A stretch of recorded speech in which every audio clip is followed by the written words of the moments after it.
Good afternoon. Welcome to the bulletin from a news hub here at Adisawe Kanda in Accra. We're streaming live across our social media platforms. Facebook is TV3 Ghana, Twitter and Instagram is also on www.3news.com. Thank you for joining us from wherever you are. Top of our bulletin this hour.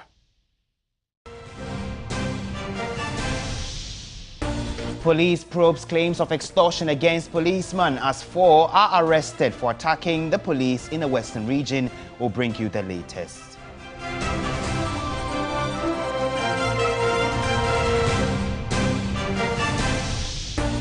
Also this afternoon, the cost of living in the city is forcing many young people to resort to odd jobs for survival.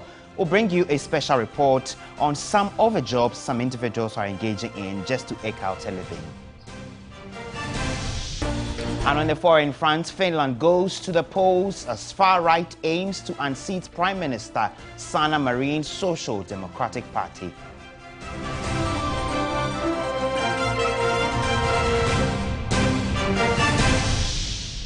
Thank you for joining us from wherever you are. This afternoon, the Ghana Police Service is investigating claims of extortion contained in a video footage in which a policeman belonging to the Exim Patrol team is captured, pleading with members of a gang believed to be illegal miners while the alleged extortion by the police officer. According to the police, the attack on the police personnel and subsequent seizure of a magazine of a service rifle together with mobile phones belonging to the police officers prompted a search for the suspects. Now, 3 weeks after the intelligence-led operation, 4 men, Kojo Sia alias Mose, Emmanuel Mensah alias Kofi Samoa, Maxo Kujo, and Ayabu Haruna Disau were arrested for their suspected involvement in the attack. A search conducted at the residence of Kwame Atuasare, the prime suspect who is still on the run, led to the retrieval of 3 pump-action shotguns, also 1 pump-action shotgun, 2 machetes, and 8 BB rifle cartridges. All of those were retrieved from the suspect's home, as well as an unregistered Honda CR-V vehicle. Other items retrieved from the suspects include 2 live rifled BB cartridges and 1 unregistered motorbike. The police say they have since referred the matter of extortion to the Police Professional Standards Bureau, PIPS, for investigation, while all the suspects in the attack on the patrol team who had been arrested have since been put before court and have been remanded.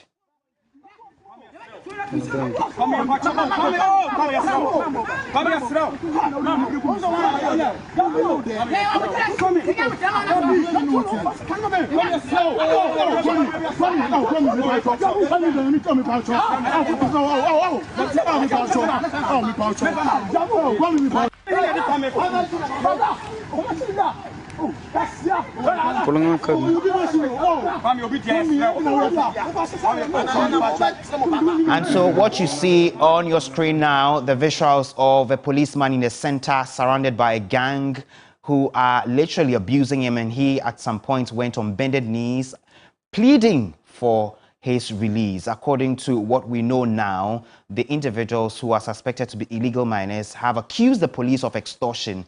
And so in the video there, they had to attack the policeman and he had to plead just so he could be allowed to go. Now we know the police has arrested 4 individuals in connection to this particular development. Let's head over to Zoom, and we will be speaking to security analyst Adam Bonah.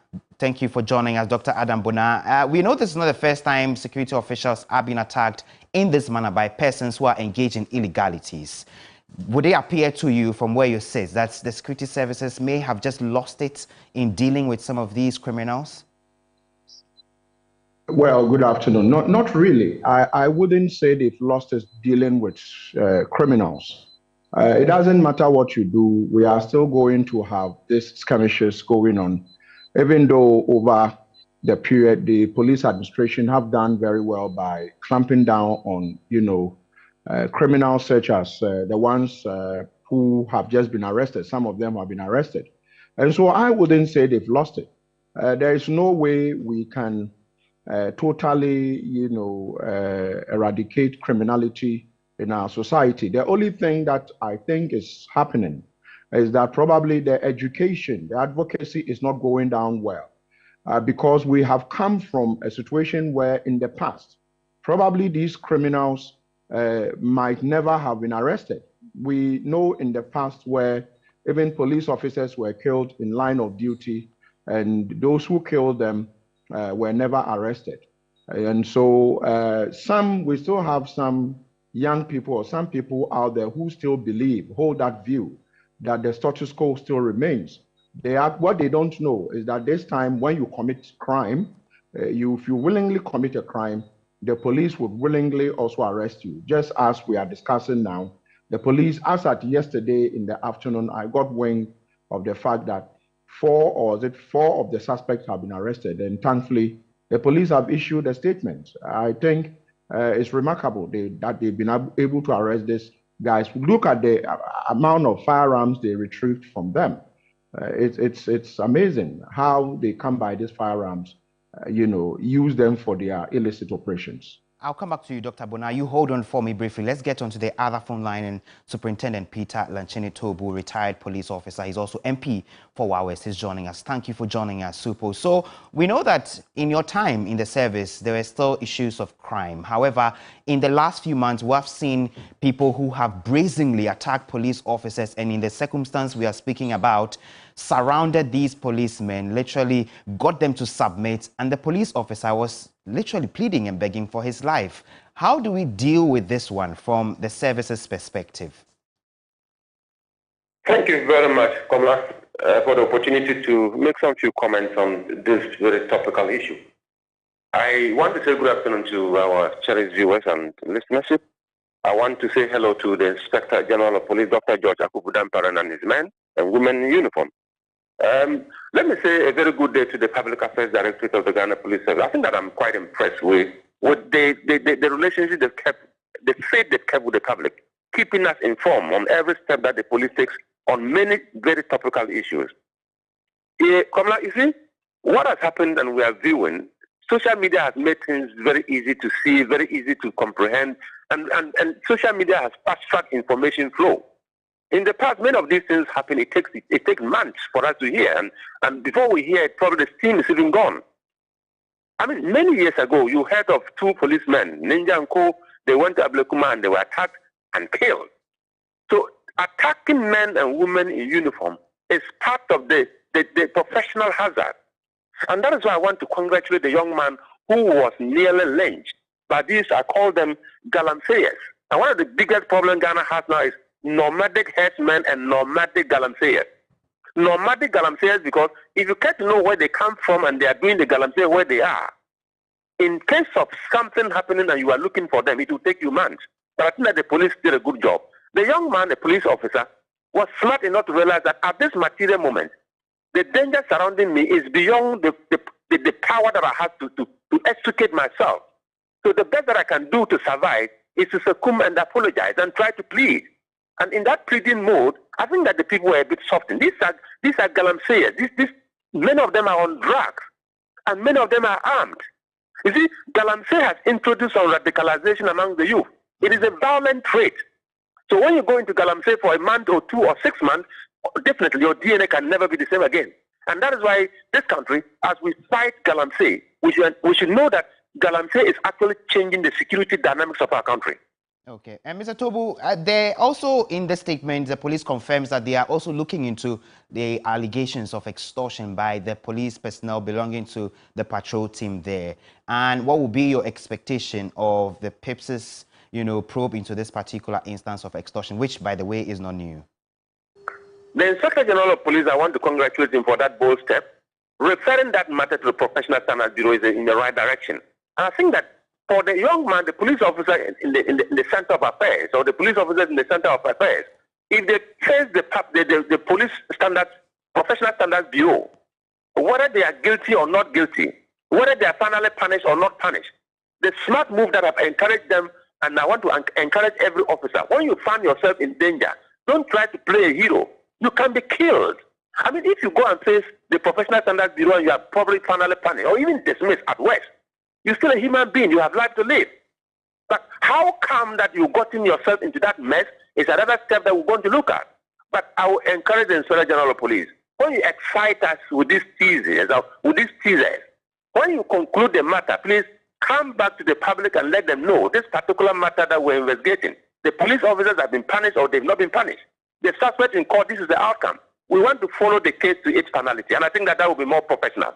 And finally, will this do anything to the morale in the service? No, this actually has nothing to do. It has no effect on the morale of the service. I mean, many police officers who have watched that video will say, our friends just got themselves in danger. They've got themselves encaged. So if you cage yourself, you struggle to survive. And they were smart enough and struggled with common sense, and they survived. They should be learning lessons. And many of the officers who are watching this video will be learning lessons. The allegation of extortion that is leveled against them, if that was also true, you don't go extorting and want to still remain professional. The two do not go together. Right. Extortion itself is an unprofessional act. You go extort from somebody and you want to still play your role as a professional police officer, they are going to resist it with the last blood in them. And gradually your life will be in danger. These are lessons that sometimes we need to put together to teach young police officers who are coming. Thank you, Peter Tobu there. He is a retired police officer, also MP for Wawes. He's also a member of the Defense and Interior Committee. Dr. Adam Bonah, you heard there Mr. Peter Tobu speak about some of these things. He said it's a lesson to the servicemen that you don't play hero all the time. But how do you draw a thin line between enforcing the law and then also safeguarding your own life in circumstances like this? Well, I wouldn't even say it should be a lesson to just servicemen. It should be a lesson to everybody, everyone who is watching us, everyone who is seeing that video of a policeman who has a service rifle, probably loaded, and so went on his knees begging for his life. You know, when you come under attack in such circumstances, it doesn't matter if you are a military officer, if you are a police officer, if you are a civilian, whoever you are, the smartest move is to ensure that you get yourself out of that situation alive. Then probably whoever that person is would be arrested. But if you lose your life, you go with critical evidence. And so it's not only to servicemen, but it's to everyone who is watching, because most often than not, people have been killed just for attempting to resist people who are trying to snatch their mobile phones. Okay. You don't need to do that. Allow them. And so for me, I think that servicemen, everybody should, you know, take a cue from this, and also hoping that just as the IG, usually they would have recounted the arrest, but this time around they recounted the arrest and added a bit of, you know, the extortion allegation that has been, you know, alleged. And so as far as I'm concerned, let's see how this pans out. But I must say, you know, add my voice and say congratulations to the police. This time around, we seem to have a police that are not allowing the public, especially the criminals amongst us, to take the laws into their own hands and probably bully all of us into submission. And Galamsey is a canker. I would wish that the police would play a pivotal role in, you know, getting, you know, Galamsey out of our you know, society. Okay, thank you very much. Dr. Adam Bonah, security analyst there, helping us with this particular subject. Now, Parliament has informed the Electoral Commission to conduct a by-election in the Kumewu constituency following the death of Member of Parliament for the area, Philip Basoa. Clerk of Parliament, acting on the orders of the House, notified the chairperson of the Electoral Commission, Madam Jean Mensah.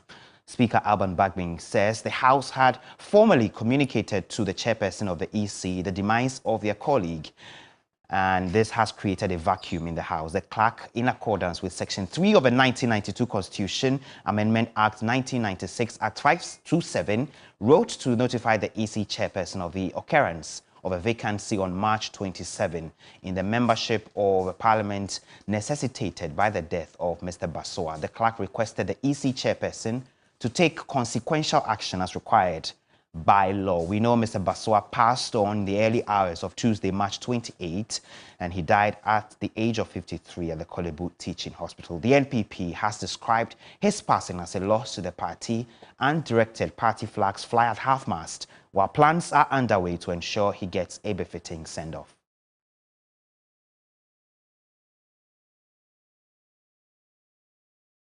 Now, pressure is mounting on the president, that's President Akufo-Addo, to take steps to address concerns of a bloated number of presidential staffers as Ghana continues its push for an IMF bailout. Even though Parliament controversially passed 3 revenue bills government describes as crucial for the deal, there are concerns that all that could be undone if the presidency continues to maintain over 1,048 staff. MP for Norton Samuel Okudzeto-Ablakwa has been leading a one-man crusade against the profligacy in government spending. He says civil society and anti-graft bodies must pile pressure on President Akufo-Addo to do the right thing.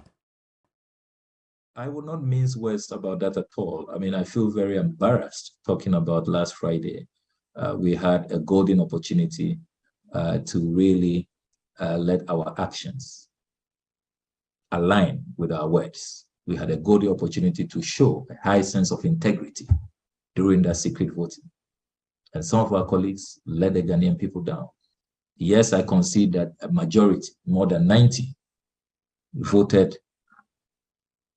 positively in the national interest. But I mean, to have over 30 people let us down.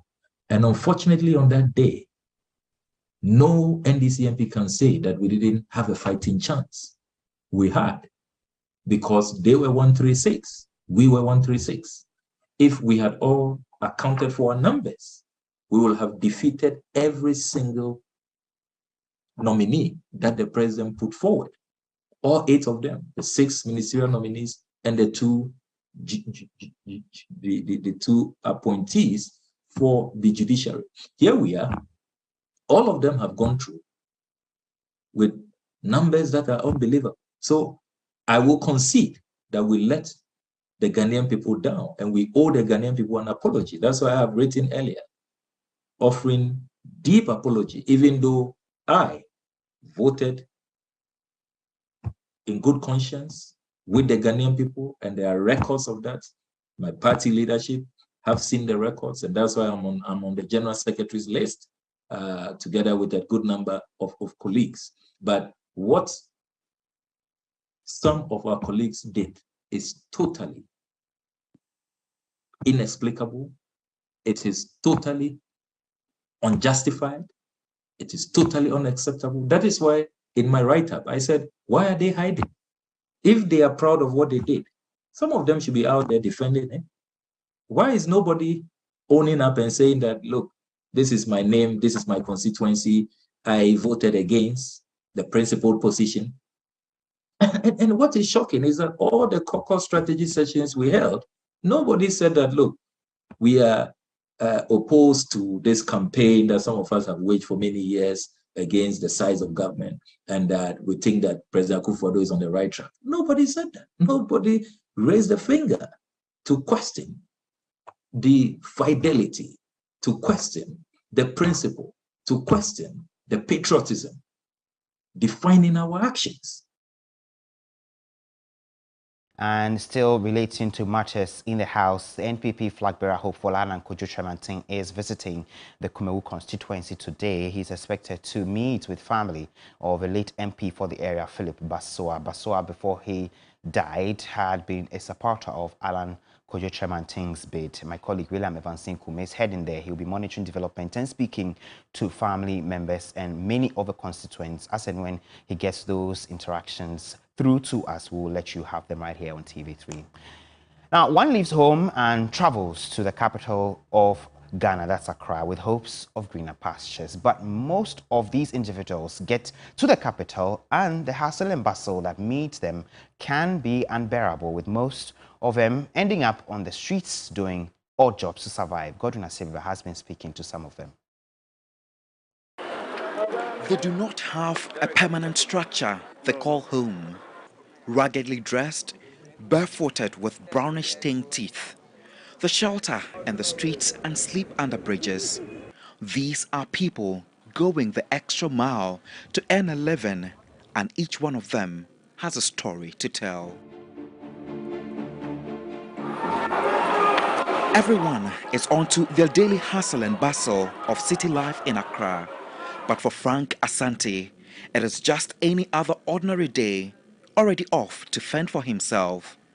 A horrendous smell from the Odo drain at the Kwame Nkrumah Circle. Yet every day, he wades through rubbish, tack and the stagnant water, broken glass and toxic waste, collecting scrap metal and plastic to sell to earn a living. He's 28 years old from the Ashanti regional capital, Kumasi. Go on, my 60, 50, 40, go across to 15 cities. I sometimes earn 60, 50 or 40 Ghana cedis. The country is tough. I come any more the day and can do my Friday. I can also be a Juma Pie. I buy no boy. Frank traveled to the capital to make life better for himself.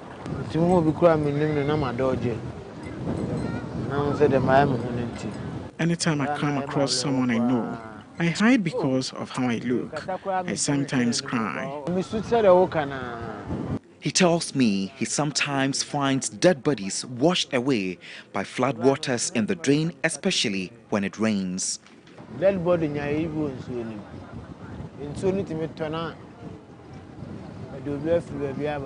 We sometimes see dead bodies in the water, especially when it floods. I am used to the stench here. I am not perturbed.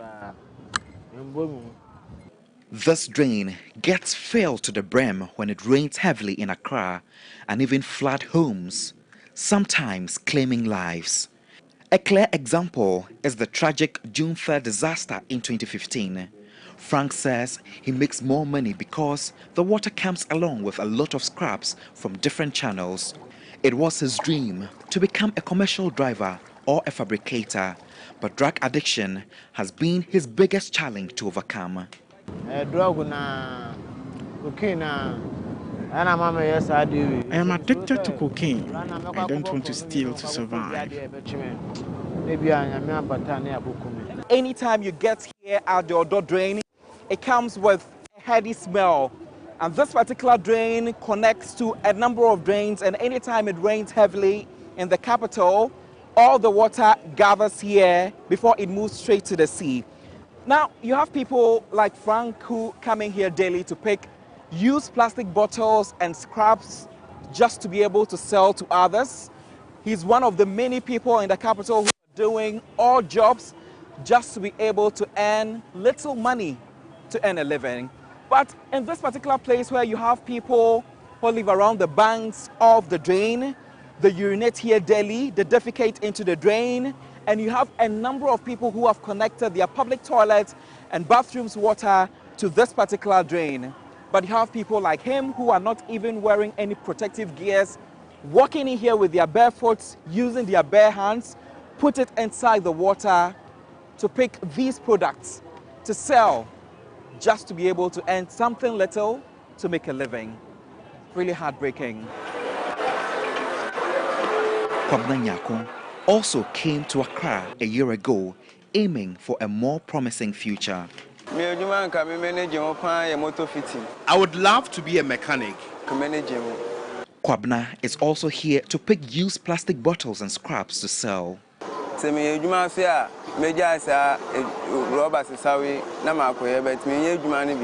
I will leave this job for a better one when it comes my way.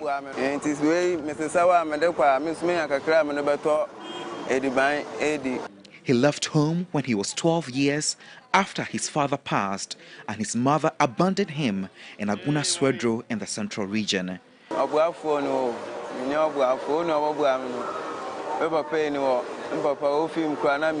I've been taking care of myself since I was 12. My dad has passed, and my mom is not around. They do not earn much for what they collect. Middlemen buy recyclables recovered by these waste pickers, sort, clean and process them before selling to scrap dealers who sell it on.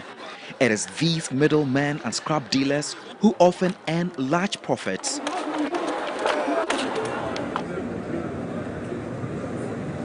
Highly spirited in the day, but when it's all over and the sun goes down, they have to find a place to spend the night. After a hard day's work, Frank comes here to pass the night, a place he calls home, under the Circle overpass, battling mosquito bites. When I got here, he was fast asleep until I tapped him. Frank was so tired he forgot to take his dinner, porridge and bread.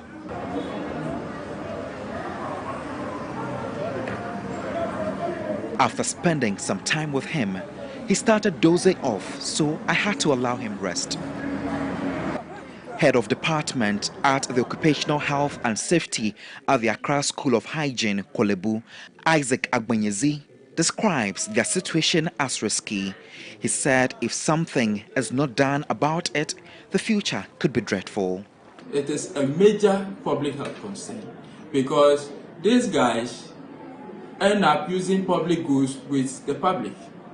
They enter public transports, and who knows the extent of the contamination they do after they enter these gutters. When they enter the gutters without the contamination, they enter Totro. Anyone who comes into contact with them is exposed.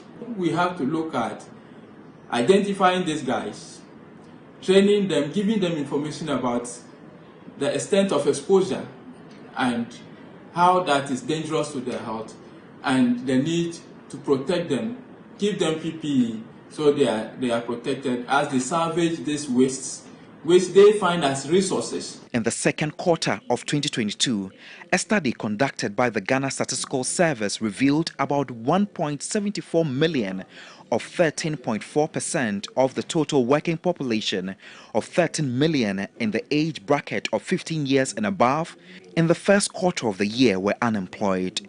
It revealed that unemployment rate rose from 13.4% to 13.9%, which consists of 1.8 million people in the second quarter of the year. More worrying is that the age bracket affected by unemployment is from 20 to 29 years, where Frank and Kwabena falls. Aside the daily grind for survival, people like them often face discrimination. Godwin Asidiba, TV3, Accra. And surviving in the capital Accra is a full-time job on itself. Before going ahead to try and earn a living, it can be tough sometimes. Just watching Midday Live from the News Hub here at Adisawe Kanda in Accra. If you stay with us, we'll bring you a lot more stories, sports, entertainment, and international news.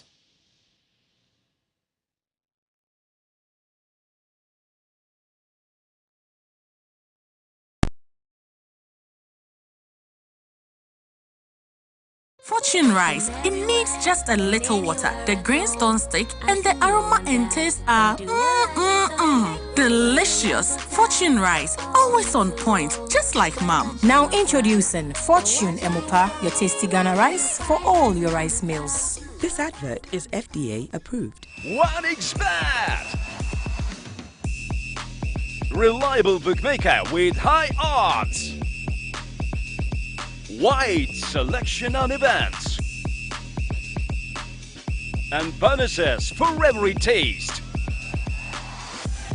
OneXBet, easy use, easy win. This advertisement has been vetted and approved by the Gaming Commission of Ghana. Bet responsibly, not for persons below 18 years. When it comes to the world of sports, what does complete mean to you? When my team scores at the end of a 30-plus passing sequence, just like Pep Guardiola style. When someone beats the buzzer with a shot from the logo, like Steph Curry. Dominating opponents and punching my waist to a knockout, like Africa's greatest boxer, Azuma Nelson.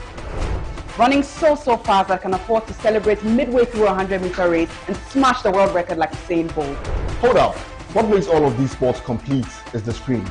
This is where you get access to all the extensive highlights, analysis, and insights.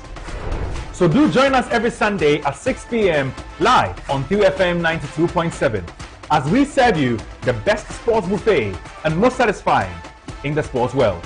The three sports team will come together to review, preview, and analyze the latest in the sports world here on Sports Ultras.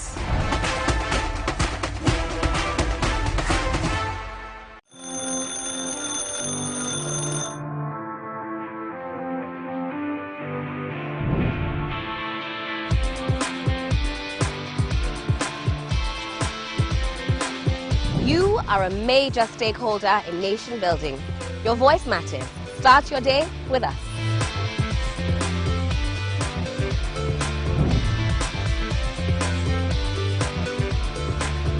To simplify the conversations, break down the jargons and technicalities, to keep you well informed throughout the week.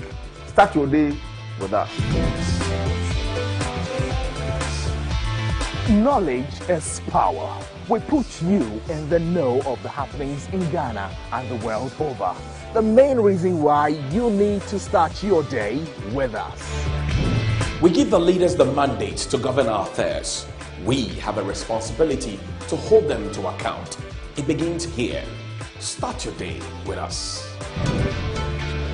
Good morning, Ghana, Africa, and the rest of the wonderful world. Welcome to Sunrise on 3FM 92.7. Start your day well informed. Start with us on Sunrise on 3FM 92.7. Catch the all-new Sunrise Morning Show with me, Johnny Hughes, Helen Apiampofo, William Asiedu, and Noble Crosbyan.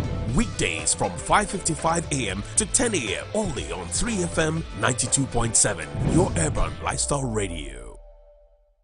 We are on a mission promoting access to quality health and education through the power of our media space. Since 2014, we have made great impact. TV3 mission now drives Ghana's quest to break barriers and provide access to inclusive and quality girls' education.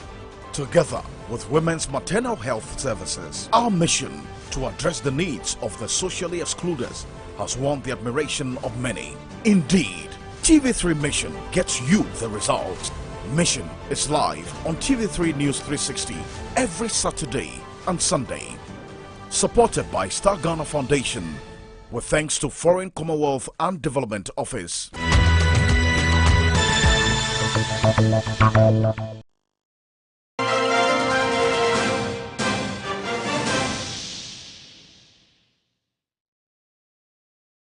You're welcome back. Thanks for staying with us. The Concerned Drivers Association has described as unreasonable plans by the National Road Safety Authority to ban commercial minibuses from long-distance journeys. According to the group, that measure alone cannot end road crashes if equally important factors are not tackled. The involvement of minibuses in road accident, which claimed about 17 lives over the weekend, has brought to the fore earlier attempt by the National Road Safety Authority to restrict the commercial operations of minibuses. In September last year, the authority issued a caution to transport operators over complaints of excessive speeding and reckless driving by minibus drivers on the country's highways. Seems to direct the contributory factor to excessive speed in one, and then the spatially broken down vehicle on the road. Because since most of the drivers, in an attempt to veer up their lane to dodge the facing vehicle, and on top speed collide into oncoming vehicles. If the speeds were down, the fatality may not have been high as it is being recorded. The accidents have been described as unacceptable, and the Road Safety Authority is liaising with relevant stakeholders to ban commercial minibuses from long-distance journey. At times, they jump the gun by saying all these words. Road safety started this thing not today. Even the state itself now is using these Toyota buses for long distances, like Accra to Apulawu, Accra to Kumasi. They are using it because it's luxurious and it's durable and it's strong too as well. So them climbing down on those vehicles, to me, it is not the best. According to David Aguado, causes of road crashes are multifaceted and require a holistic approach. It is not the vehicles that are causing the accident. It is the drivers that are causing the accident. At times, our roads too are also causing the accident. And they should bring another stakeholders that will take in charge of the bus, the rest stops. If government is not providing the rest stops, the stakeholders must come in and then provide. But beyond Kumasi and over, there is no any stopover anywhere. When Easter is coming, you go to station and say we are doing road safety campaign. So it is only Easter that we are going to prevent accident against. Regardless, Pearl Satikla of the National Road Safety Authority says the outfit is making progress to digitize the enforcement of road traffic regulations. What we want to do now is to collaborate with police to see how effective enforcement can be put in place. We now want to do away with the manual way of enforcing road traffic regulation and go into technology. As Easter approaches, road users must be of a priority to you. If you drive, endeavor to kill your speed before the speed kills you. Christian Yali, TV3 News, Accra. Meanwhile, Transport Minister Kweku Ofori-Siama has asked transport operators to support the National Road Safety Authority in its plan to ban commercial minibuses from long-distance journeys. National Road Safety Authority to ban, you say you are going to ban what? Within a radius of about 40 kilometers. Okay. But per the law, do you have that power to do that? Under the law, we have. The new LI. Okay. That is good. And I think that we are developing this country together. And if it is that we need to take certain measures to protect our people, I need the support of the media in the course of this thing too, for you to support them. I'm sure people will come out, they will complain. But if it is that that's the decision we need to take to protect lives, I think that you should let's support them when they try to institute such regulation. Now, motorists in the Upper West Regional Capital are calling on government to prioritize the construction and operation of shuttle rail service between Ghana and Burkina Faso. Their call comes on the back of a constant deterioration of road infrastructure in the region, which they say is affecting their economic activities. Stanley Niblewu has the rest of the story.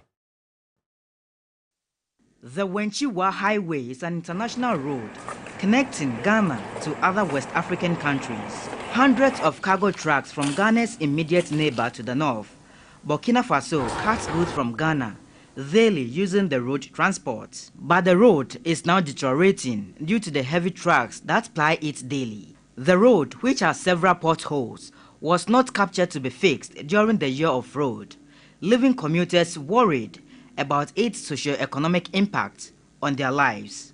Residents in communities dotted along the stretch complain that the dusty nature of the road poses serious health risk to them. Major portions of the Accra-Wa Road is simply like this. From Sola down to Wichiao is in its worst form. This affects commuting hours. For motorists, they have attributed the constant deterioration of the stretch to the heavy-duty trucks from Burkina Faso that come down south to load goods back into their country. And for most commuters, this is a security threat because they can simply not run to safety whenever their vehicles are under attack by robbers because of the several potholes on the road.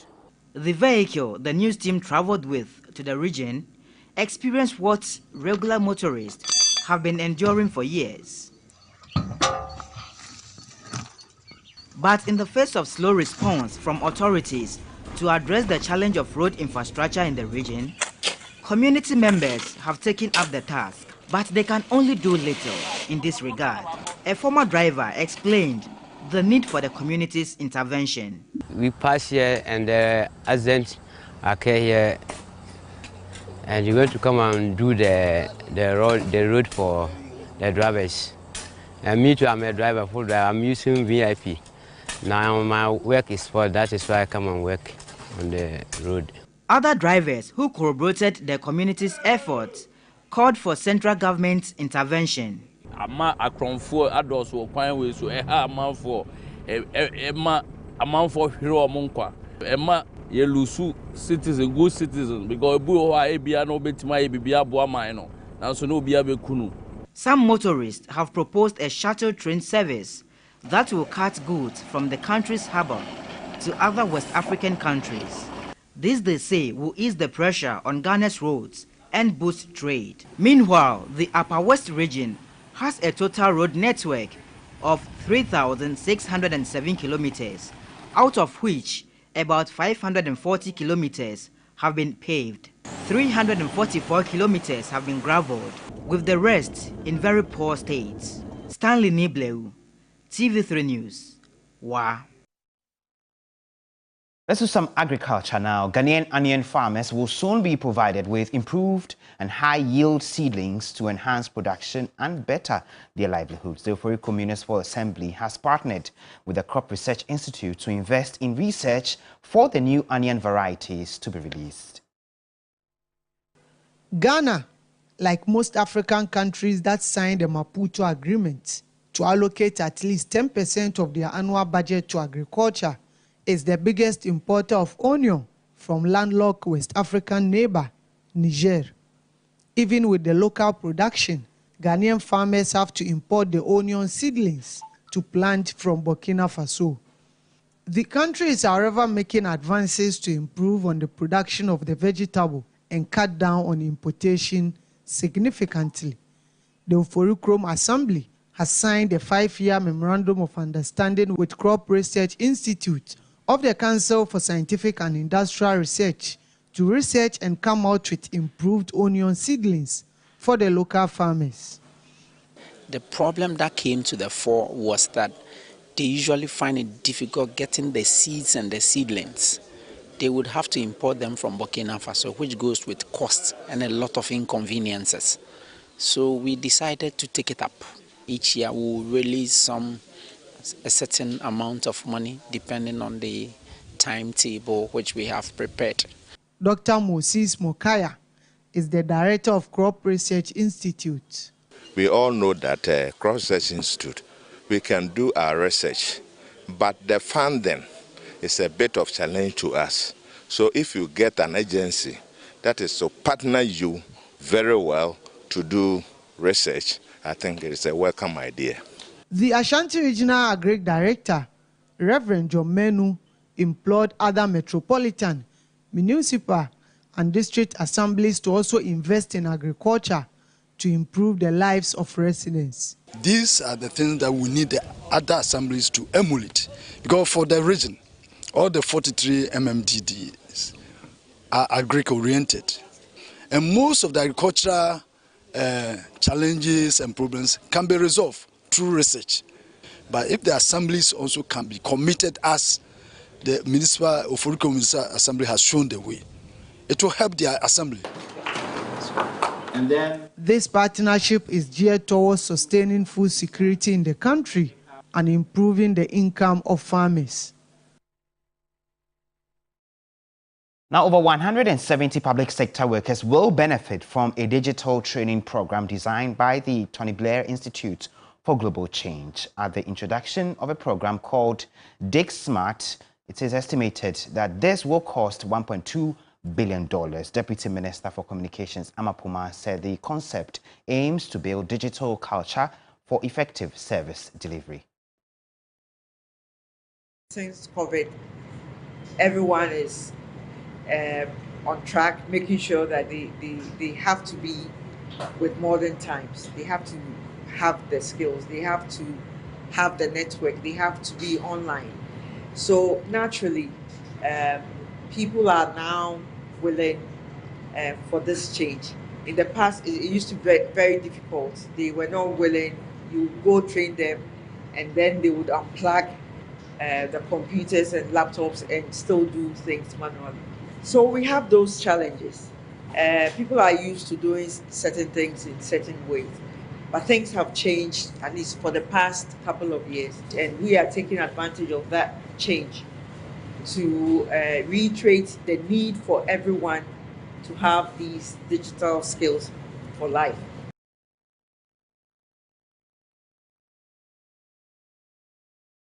Now, the Driver and Vehicle Licensing Authority, DVLA, has reiterated its commitment to go tough on middlemen, also known as Goro Boys, in the acquisition of driver's licenses.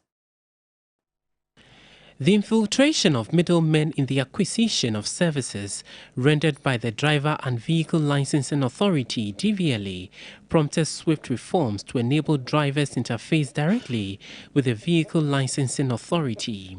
The elimination of the middlemen in the business, coupled with the improvement of technology and turnaround time, has received commendation. This was affirmed at the Ghana Business Quality Brands Awards.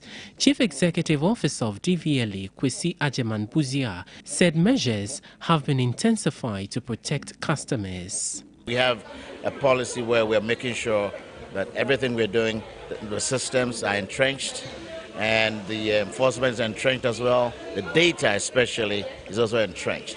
The idea of going back to Goro thing is gone forever. That's what we believe. The way we can say that is because we will continue to make sure that we consolidate the work that we've done today. DVLA is also keen on improving and sustaining gains made. You're still watching Midday Live from a news hub here at Adisawe, Kanda in Accra. If you stay with us after this break, Kelvin Owusu will bring us the latest in the world of sports, including updates on Isaac Dogbe's lost world title. You want to stay with us.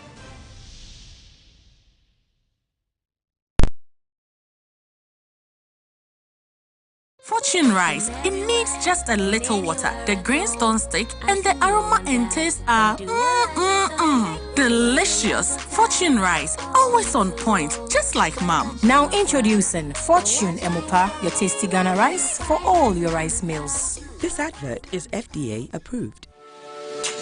What be your price? It's the day price, no be today price. For one side, don't try. She's very, very pretty. Very pretty. I'm taking her home tonight. Okay. Baby, to be frank with you, you are beautiful. Like, you're my spec. You see the combination?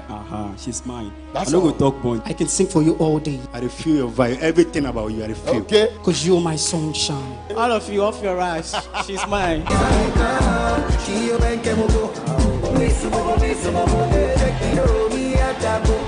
I want you to be the mother of my kids. Date Rush shows every Sunday at 8 p.m. on TV3. Don't miss it. Date Rush is sponsored by Rush Energy Drink, Airtel Tigo, Sense Body Spray, Duffy's Health and Beauty, Pepsodent Herbal, Geisha, Obuasi Bitters, Remy Spices, Give Us Herbal Mixture, Carnival Strawberry, Forever Clear, Acne Control Range and Multi-Fruit Set, Deluxe Acrylic Paint, Star, Dano Milk, Lawson Duray. When the sun rises, there is hope. While this hope lingers on, the citizens look up to the government, the economy, the national development agenda, and everything in between. On Ghana Tonight, it's our utmost priority to bring you insightful conversations on the economy, break down the biggest issues while setting the agenda for transformation and national development. The big and important stories are treated from the human interest angle, while the facts and the figures are painted with precision. So now, let's cut the convention and start the conversation here on Ghana Tonight. I am your host, Alfred Okamse. Ghana Tonight shows Monday to Friday at 10 p.m. on TV3.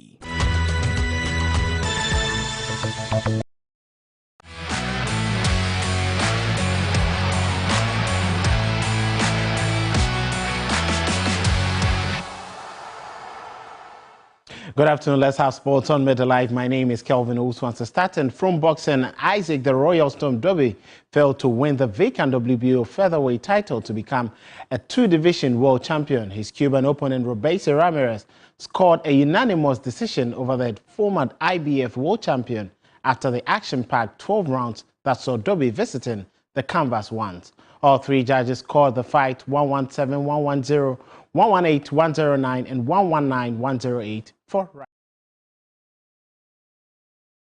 Coach Barry Hunter said step up. He's seeing that low in the action. Oh, good angle that time by Ramirez as he stuns Dogbe here in round two. Uppercut. Fills that gap again. It looks like he's in control. It keeps Ramirez off balance. And a shot like that can get through. So he lands the right hand, and Ramirez instantly returns fire and engages. And Timmy, perhaps this is the...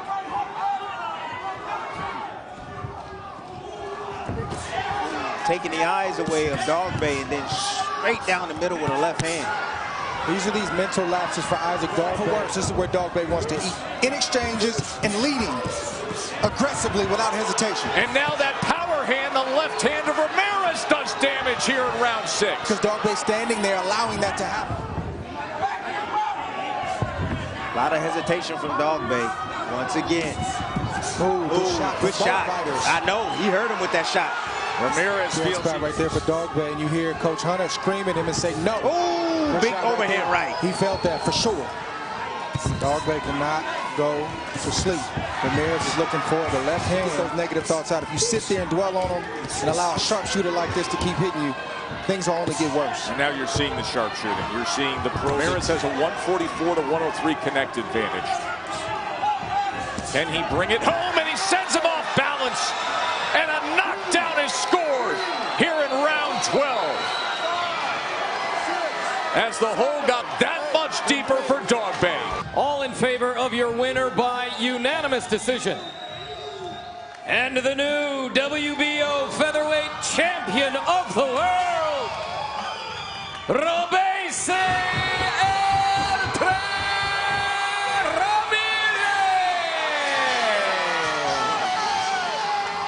Ramirez. Now, after the bout, Dogbay has apologized, losing to Ramirez, and hopes to get another title shot at the end of the year.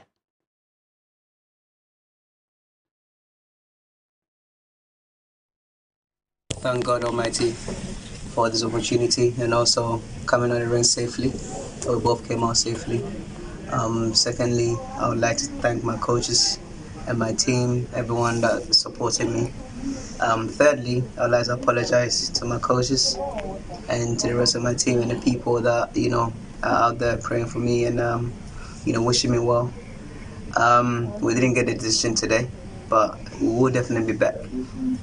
We still have a lot of work to do. You know, I fell short tonight. Congratulations to Robeisy Ramirez. He's a terrific fighter. He's a great guy.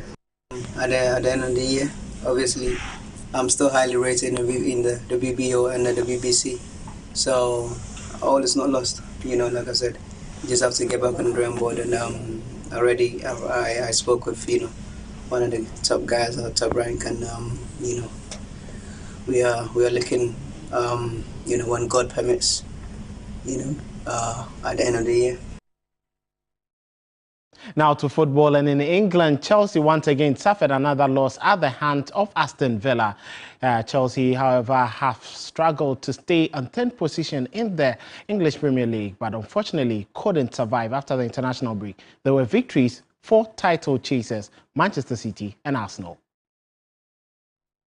Get your foot on it. Oh, Douglas Luiz is headed by Cucurella straight into the path of Ollie Watkins, and in the form that he is in, he was never going to miss.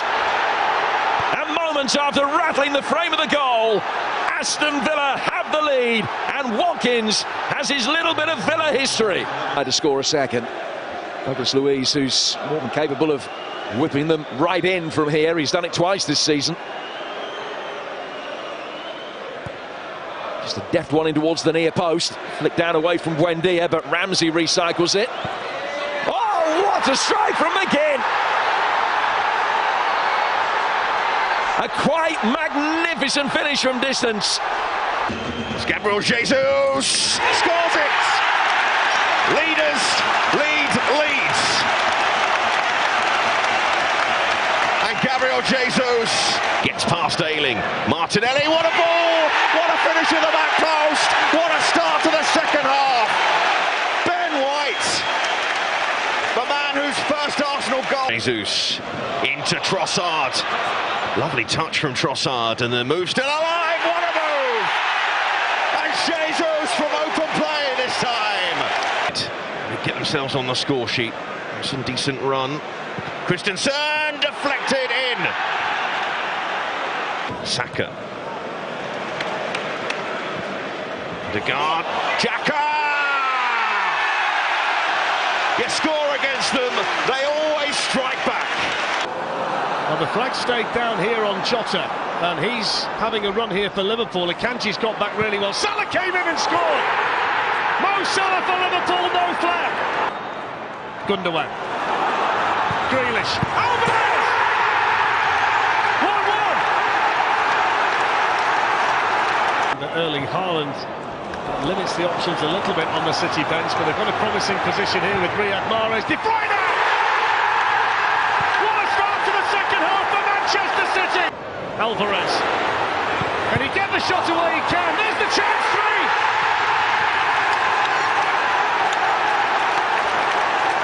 3! De Bruyne. Grealish! He deserves a goal today. Outstanding from Manchester City. And look at the smile on Jack Grealish's face. That will be all for sports this afternoon. But at 6 p.m., join us on 3FM 92.7 on Sports Ultras as we bring you all the analysis regarding the boxing and football witnessed this weekend. Entertainment news is next.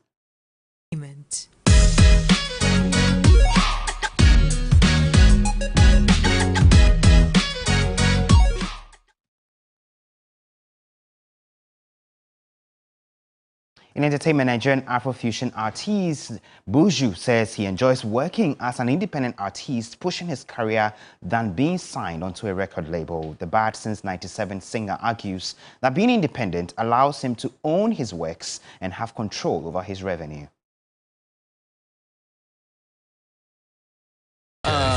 So you are an indie art now, confirmed? Yes, I am independent. You do your own thing? Yeah, fully.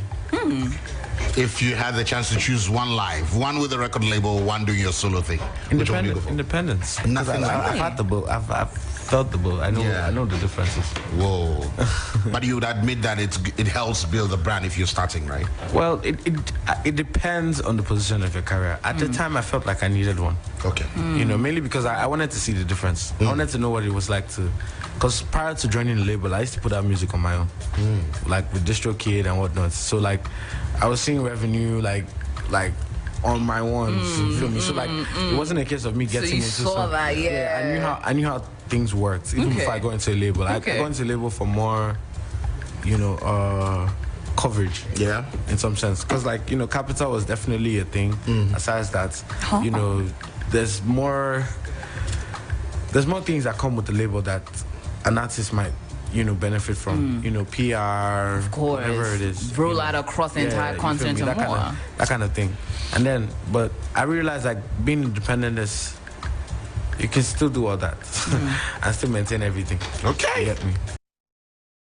Veteran actor Kofi Ajololo has expressed appreciation to legendary Ghanaian actress Grace Norty for facilitating his first acting role. He was recounting his journey in the showbiz industry with Giovanni Caleb on Showbiz 360.